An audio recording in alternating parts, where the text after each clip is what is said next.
welcome and thank you for joining us. I'm Sarah Mian. I'm Head of Learning Content at the Access Group, lifelong learner and passionate about advocating for creating great learning experiences across the employee lifecycle.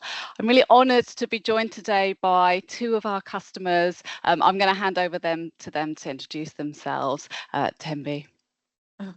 Thank you so much, Sarah. I'm Tembi Topham, and I'm from the SPA Group, also a lifelong learner. I've been with the group for 19 years, and I think through my diverse career, I think one thing that's been almost the common denominator is the love for learning, and again, very passionate about this space. Hi everyone, and I'm Tom Hall. I'm the Director of People and Talent at the Woolwich. We're a Wales-based homelessness charity. I've been working here for the last 14 and a half years, and much like Tembi, very passionate about the learning and development that we have in place here, and have benefited from it myself massively in my career journey here. Thank you so much for joining us today. What's great is that we're all from quite diverse backgrounds, different sized organisations. So I think we're going to get a real depth and breadth of experience. And you've both been in learning for so long. So I really appreciate it. And I'm really excited to be talking to you today about the culture of learning, talent development, how we use learning tech. And I know that we're really, really passionate about people development. There will be an opportunity to put comments and questions in the chat, so please do take the opportunity and we'll be answering them later.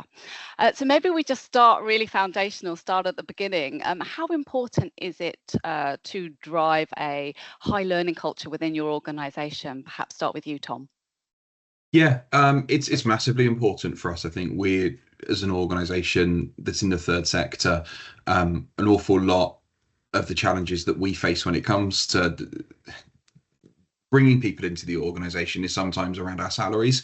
We're funded in a certain manner, and these salaries are never going to be the salaries that are, really, really attractive to people. So having a learning culture throughout our organisation and being able to really push that message and allow people to understand the journeys that they can go on and the positive impact we can have on their careers during the time that they're with us, but also during the time that they go on elsewhere, or whether they end up like me and stay here for a decade and a half. Then we really want to demonstrate to people that coming into the organisation, they can be involved and really develop themselves in their careers throughout the course of that time.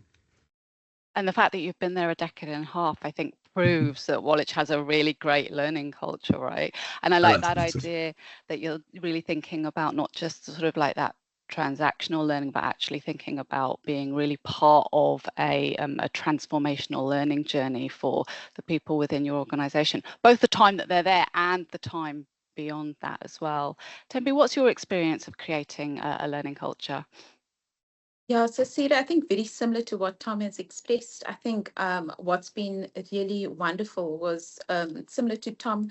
I've benefited from the learning experience in our environment, and so it's not just transactional training interventions, but it's really starting to really develop and encourage career pathing and purpose in what you do. And I think that having and enabling a learning environment allows for that. So it really creates the sense of sustainability, career pathing, sense of purpose. And I think similar to Tom, that's why we're finding ourselves almost like a decade and plus in the organization, because it's way beyond just a job. There is purpose in what you do. And I think a learning culture really enables that. Absolutely, and I think you're really proof of the results of that, both of you. And so are you finding, and I think you alluded to this, are you finding that actually having great L&D programs is a way to retain and attract top talent into your organisations? Perhaps start with you, Tembi, on this one. Absolutely, Sarah. So, I can speak from personal experience, having come into the organization. At the time we're in the retail environment, so it's not always a sexy career path, but once you get into the brand and you understand the opportunities and the great great growth opportunities that are available as well, you realize that this learning culture doesn't just allow you to stay, but it retains long term because you're not fixed on a linear path in terms of your career. There's diversity in it, there's opportunities in it, and also just in terms of your personal growth. It allows not just becoming a master within a skill set, but even from an EQ and leadership perspective, developing whole people. And I think that has been a great retention strategy in our learning and development culture and philosophy here. Yeah, and I know that on the agenda very much at the moment for our L&D customers is the skilling, upskilling and reskilling opportunities. And it sounds like that is very much part of your learning program and initiatives. Tom, what's your experience of attracting talent, top talent through your learning programs? I think it's very similar. I think we look to sell the vision to people that they can come into the organization and that they can be trained and develop in the role that they've come into, but that there is a almost like a plethora of different roles that they can develop from. And I look at my own journey within the organization. I came in as a frontline worker in some of our support services on a 9-month maternity contract, but I got given the opportunities through the organization to develop in that role, but also then to cross into different departments and to build up my skills there, and to be given the opportunities to step into positions that have ultimately ended up with me being one of the executive team in the organization and leading the organization into the future. And we want to sell, and I'm not alone in that. There's multiple people across the organization who have been through similar types of journeys into various roles, and we really want to sell that message to people that yes, you come into an organization like ours because you want to help people on the front line, but it doesn't stop there. But we're also really conscious that within this environment, we're often just a part of someone's journey, and I'm really keen that yes, you can be here for the long term, but if you're not, then I want this to be a positive part of your career, and the development that you can get from here can take you on to bigger and better things elsewhere as well. Yeah, going back to that idea about moving away from the transactional, it very much sounds like this is transformational learning. This is transformational for the people who are in our organisations, who are actually beginning to be able to experience internal mobility and even beyond the organisation. It makes me really proud that we're able to do that for people, actually. We've talked a lot about some of the really great positive results that we get from creating these really strong learning cultures. I wonder what you find the challenges to be. I'd be really curious to know kind of what keeps you up at night when you're thinking about learning and developing people. Perhaps I'll start with you, Tom. Yeah, I think that, one of the core ones is engaging people, making sure that people, when they're in the organization, are aware of what's available to them. And I think sometimes that's about the visibility of what's there, and us making sure that we're talking about it often enough, and putting it front and center of people's agendas, and making sure that full piece is in place that enables them to be able to map out a career pathway in whichever way they sort of want to take it. Yeah, I also think sometimes we need to make sure that as people are engaging with any of the development that they go through, that it's useful and relevant to them as well, and that it's not just a case of we're getting people onto some of our compliance-based training because we need that, and certainly we do need that, and we need to make sure that we're delivering services in a safe way, but that they see the benefit of that and they're able to understand how that's having a positive impact on the work that they do on a day-to-day basis, but also how that it will benefit them in the future on a more long-term basis as well. How do you go about doing that then? I mean, especially with compliance training, and this is something that very much me and my team create, and I'm really passionate about making sure it's engaging, because I do think that's a really good first experience of learning within organizations. How do you make sure that it goes beyond that kind of launch and learn mentality? Yeah, it's that engagement factor of it, isn't it? It's making sure that someone enjoys what they're doing. I don't know, they enjoy with a small e maybe, because it is compliance at the end of the day, but that they're, when they do the course, they get to the end of that and they don't feel like they've just wasted another hour on another e-learning course, and that when it rolls around and they get the notification to tell them what is due for renewal, that they don't get hit with a sense of dread by that, that instead they know that it's going to maybe not be an exciting period of time that they spend doing that piece of learning, but it's not going to be a boring, draining piece of time either. Yeah, absolutely. I couldn't agree more. I always feel really fully invested in creating these really impactful learning experiences that can genuinely be engaging. What about you, Tembi? What's your experience of, I'm curious about your experience of compliance training and then going on from that, but also some of the challenges that you're experiencing. Yeah, so I think for me, CETA specifically, I mean, compliance training isn't always something that people are running to unless it's something very core or a specialization that they're actually very passionate about.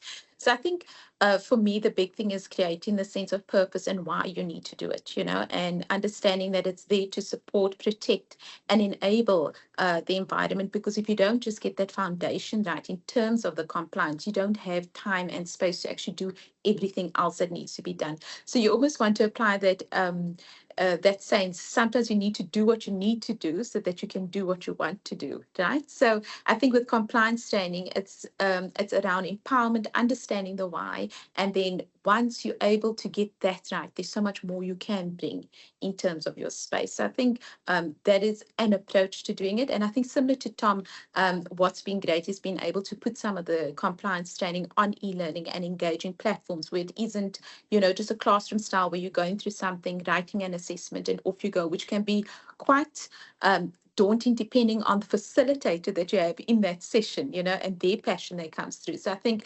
technology has really enabled a lot more engagement around compliance training, and and also being able to give stats and understanding of why it's so important. And I think one of the areas in our organization is around like our driver training. It's such a crucial part of our organization in terms of our truck drivers, and that they need to be safe on the road and incidents. And so there's a part where there's a protection for our drivers. There's a part that's protecting our brand, and there's also a monetary value to that. So no incidents.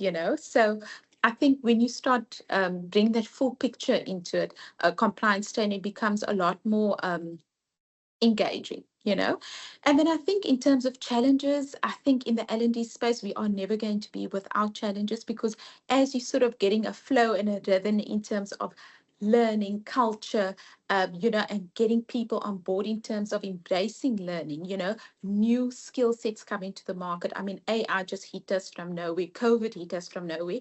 And so I think from a learning space, it's just always having that agility to think outside of the box and the art of possibility. And I think, what I've been quite excited about is that COVID in a way propelled sort of the positioning of L&D, because a lot of L&D professionals actually had to step forward into that online learning, finding creative ways of still engaging with individuals. And so we really demonstrated the need and the importance of learning and the place that we play there. And then I think some of the other challenges that continue to be in our space is always demonstrating and measuring, the impact of training. So depending on what type of training, of course, when it's compliance, you've got like stats, etc. But when you start going into that real immersive, holistic training where you're looking at full people, it's the long-term game. And so over a period of time, you can start seeing the shifts and changes in individuals and how they've progressed within their roles, or just as human beings, showed up as good leaders, and become advocates of learning in the environment. So I think that's going to be an ongoing challenge. But I think in our space, we're up for it, and we continue to push forward and learn from each other in terms of how we can really demonstrate that visibility and impact in business. Yeah, absolutely. And that theme of having to demonstrate value, I think, has come up, time and time again. How do we demonstrate the value of our learning programs?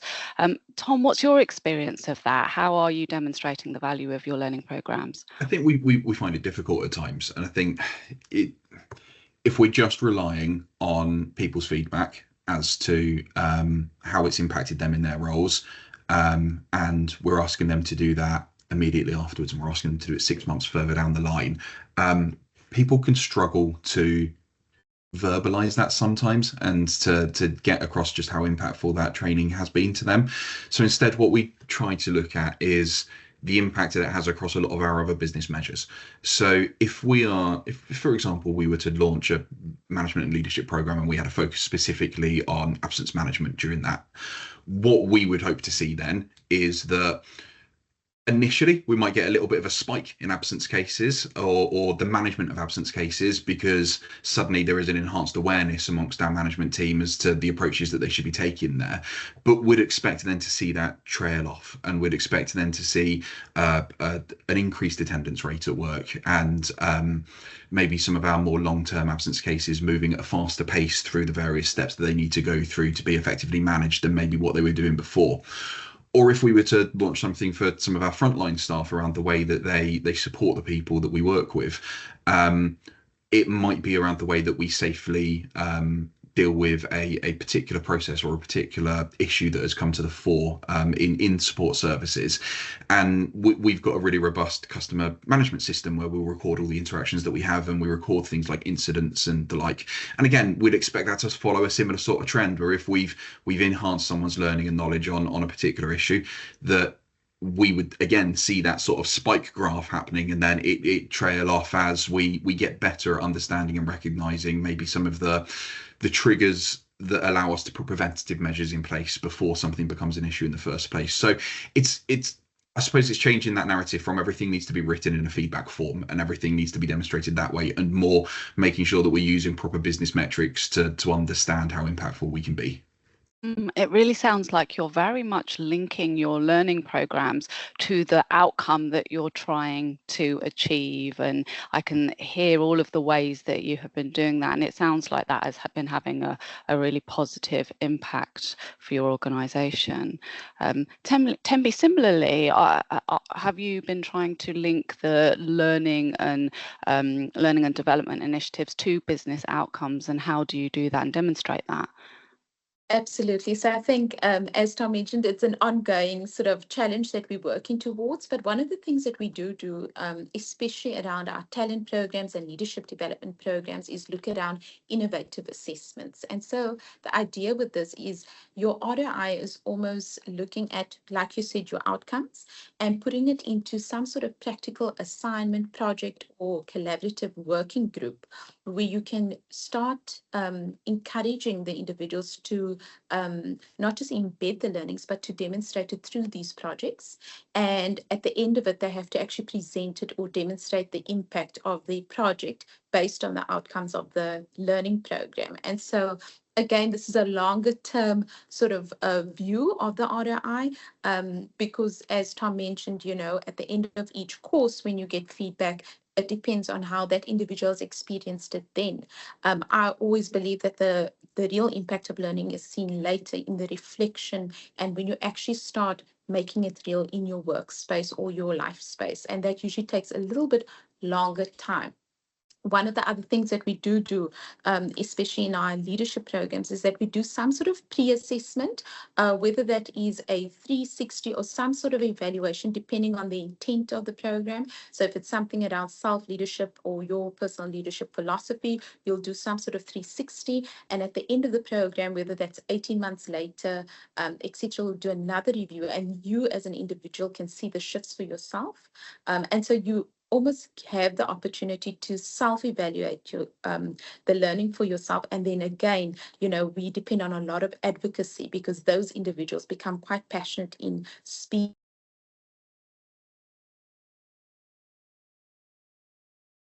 I think we might have lost Tembi there. Perhaps. Did you lose me? Oh, we lost you there for a moment. So just a few seconds. Oh, sorry. No, that's okay. Sorry. Keep going. Yeah, so I was saying then the other part of it is linking those outcomes to something where you can have impact in the business. So it could be some sort of innovation around efficiencies, effectiveness, greater collaboration, or something where you can actually see the impact of the learning in your day-to-day working space. It really does sound like if I talk to both of you, I can really hear that learning and development has become a really kind of key strategic objective within our organizations. Do you find that you're getting that buy-in from the top levels for your learning initiatives? I would say so. I think we've always, as an organisation, sort of prided ourselves on doing things as well as we possibly can. There's always improvements that can be made in any avenue of what we do. But we've got, I think, a leadership team that has almost across the board benefited themselves from learning and development. I've got people who lecture at universities themselves on their fields of specialisms, so I think they truly just understand it. And I think for us then, again, sort of touching upon some of those challenges, is just making sure that filters down through all the various avenues of the organization, so that it's not just us saying something sort of from a leadership team perspective, but it's truly embedded across all the different lines of management, but also all the different lines of staff as well, to ensure that it's just something that's known and accepted and really embraced. Absolutely. Yeah, so Sid, I think similar to Tom, I also find that has been a big advantage in our organization, is that many of our leaders are alumni of many of our leadership programs and have also benefited from the learning culture in our environment. And so they absolutely advocate for it, and it just enables to continue that learning culture within your organization, because people that are coming into the organization look to leaders, and when having conversations with them, they will always point out an opportunity and intervention that they went on that really shifted them or really added value where they are. And so it becomes aspirational in the organization. It's not just for self-development, but, it's almost a sense of hope and inspiring people along the journey, and I just think of our purpose, and maybe it's something I should have said up front in terms of our retention and attraction. I think as part of our brand, is that our purpose is really to inspire people to do and be more. And I think for somebody that's in the L&D space, having a purpose like that resonates to you to the core, allows you to really advocate for learning in a very powerful way. So yeah, I think that has been our biggest advantage, is the leadership's not just advocacy of it, but actually having been through it, experienced it, and speaking about it so fondly, and almost encouraging the workforce to continuously look at learning opportunities. I have to say, it sounds like you both have really fantastic cultures of learning, which are really led from the top. To hear you speak so passionately makes my heart sing. I'm curious about a little bit more about perhaps the tech. How does the tech help you in your roles? So perhaps I'll start with you, Tom. Yeah, enormously. We've gone through a process in the last sort of year or so, year and a half, where we've brought more tech into the way that we deliver our learning and our training across the organisation. And we've got quite a small team. I've got 3 members of staff as part of my talent development team, and we want them out there facilitating, and we want them driving the learning culture. And that can't happen if they're bogged down in paperwork and bogged down with updating people's attendance files and things like that. So for us, technology has really just enabled them to be unleashed and to do what they're best at. And yeah, we're looking constantly to expand that and to take advantage of developments more and more. But it's been a real change for us, especially the last 6 months, where we've been able to just really just crack on and get on with developing people, as opposed to just having to sort of sit behind a laptop and do the paperwork side of things all the time. Yeah, it's a good point, right? Because I don't think anyone gets into L&D because they're passionate about the administrative side, right? They're passionate about developing people. So if we can remove that burden with the tech, even better. Tembi, what's your experience? Oh, I had to laugh, Sarah, when you said that. I think that's sometimes the biggest gripe in L&D is the paperwork and administration, right? So I think in our environment, we've got a very diverse workforce. It's very dynamic. So you have all types of employees, from those that have access to computers to those that are doing physical labor, like from pickers and reach truck drivers, etc. And I think what technology has really done has created more accessibility and reach, through e-learning. And so, of course, not all learning is maybe appropriate or the best online, but it's definitely pulled the communities and enabled that learning, social learning culture as well online. We're still in the journey in terms of a lot of automation and get there. And I think where we're looking towards is about, to Tom's point, is about saying, how are we going to be able to reduce the administration and then really get into the exciting transformational stuff, like enabling this learning culture. So it's an exciting time. And I think throughout the learning journeys, when if we could use technology to enable us, we have. And yeah, we're really looking forward into the next 2 years in terms of what that will look like in our space. And actually thinking about that, being able to use technology to be more effective and allow us to actually go out and do the learning and development that we're passionate about. I wonder if you've been introducing or thinking about introducing AI into learning. How are you doing that, and what do you perceive as some of the challenges around that? I'll go to you, Tembi, first on this one.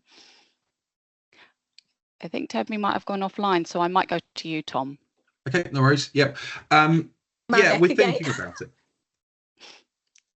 We're thinking about it. I think it's probably a fair assumption right now. So we're a little cautious. I think AI is still new, and although we've started to use it in various places in the business, we're sort of using it in a very tentative way.